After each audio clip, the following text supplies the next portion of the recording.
ယောက်ျားလေးတွေတင့်ကိုအရွှဲတိုင်းနေကြောင်းသိနိုင်တဲ့လက္ခဏာ၃မျိုးတင့်ကိုချစ်တဲ့ယောက်ျားတစ်ယောက်ကတင့်ကိုချစ်နေပေမယ့်လက်ခွဲပြက်ဆဲသွားတဲ့အခါမှာတင့်ကိုအရွှဲထိုက်ခြင်းစိတ်နဲ့ဒီချက်တွေပြုလုပ်တတ်ကြပါတယ်နံပါတ်1 relationship အမြန်ချိတ်တာတင်းနဲ့ပြက်ဆဲတာမကြသေးဘဲနဲ့ relationship တကူမြန်မြန်ရသွားပြီးသူကောင်မလေးနဲ့ဒိတ်နေတဲ့ပုံတွေတင်လာမယ်ဒါအသင်ကိုမခံချင်အောင်ဒေါသထွက်အောင်တင်းစိတ်ကိုစွနေတာပါ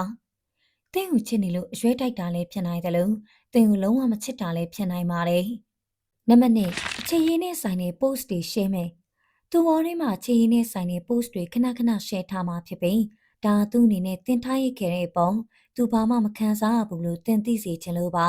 ။နံပါတ်3ဟာတာ post တွေတင်မယ်။သူ့အကောင့်ထဲမှာဟာတာ post တွေရေးတင်ထားပြီးဒါသူ့အနေနဲ့တင်မရှိလဲပျော်ရွှင်နေတယ်လို့တင်သိစေချင်လို့ပါ။ဒါပေမဲ့တင်စဉ်းစားမိရဲ့လား။သူသာတင့်ကိုတကယ်မချစ်ဘူးဆိုရင်သူ့ဘာသူပျော်နေလဲပုံမှန်အတိုင်းတိတ်တိတ်ဆိတ်ဆိတ်နေလို့ရပါလဲနဲ့တင်တီအောင်တမင်တကာပျော်ရွှင်နေတဲ့ပုံပေါင်းလှုပ်ပြနေတာကတင်ကိုရွှဲတိုင်နေတာပါ